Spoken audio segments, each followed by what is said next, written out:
दोस्तों, रामायण की कथा में कुंभकर्ण और महाबली हनुमान जी के बीच भीषण युद्ध का वर्णन मिलता है। इस संघर्ष में कौन विजयी हुआ, कुंभकर्ण का वध किसने किया, आइए जानते हैं इस महायुद्ध की पूरी गाथा। रणभूमि में कुंभकर्ण का प्रवेश किसी प्रलय से कम न था। उसकी गर्जना से आकाश गूंज उठा और वानर सेना भयभीत हो उठी। अनेक वीर वानर योद्धा उसकी विभीषिका देखकर रणभूमि से पलायन करने लगे। तभी युवराज अंगद ने उन्हें ललकारा, हे वीरों, क्या यही हमारी वीरता है? क्या हम शत्रु को देखकर भाग जाएंगे?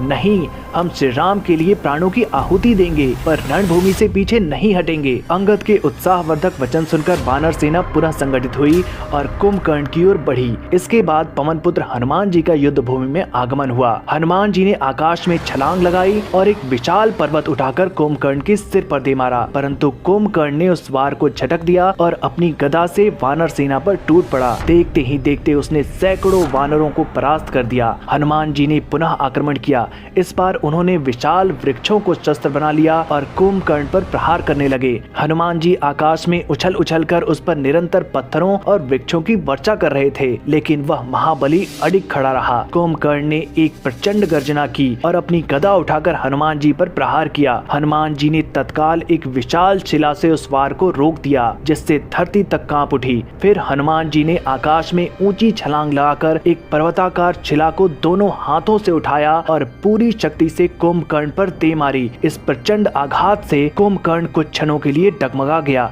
परंतु शीघ्र ही संभलकर उसने हनुमान जी की ओर अपनी विशाल भुजा बढ़ाई, मानो उन्हें पकड़ने का प्रयास कर रहा हो। हनुमान जी अत्यंत फुर्तीले थे। वे तुरंत पीछे हटे और पुनः कुंभकर्ण पर प्रहार करने लगे। हनुमान जी और कुंभकर्ण का यह युद्ध अत्यंत भयंकर हो चुका था। दोनों महाबली योद्धा अपनी संपूर्ण शक्ति का प्रयोग कर रहे थे। कुंभकर्ण ने एक बार पुनः अपनी गदा उठाई और पूरी ताकत से हनुमान जी की ओर उछाली, परंतु हनुमान जी अत्यंत तेज गति से छलांग लगाकर ऊपर चले गए और गदा खाली चली गई। उसी समय हनुमान जी ने वज्र के समान अपनी गदा से कुंभकर्ण के विशाल वक्ष पर प्रहार किया, जिससे वह कुछ क्षणों के लिए पीछे हट गया। कुंभकर्ण का यह संहारक रूप देखकर लक्ष्मण जी को क्रोध आ गया। उन्होंने श्री राम से अनुमति ली और युद्ध के लिए अग्रसर हुए, लेकिन कुंभकर्ण ने लक्ष्मण का उपहास किया और बोला, लक्ष्मण, तुम अभी बालक हो, मैं तुम्हें नहीं मारूंगा।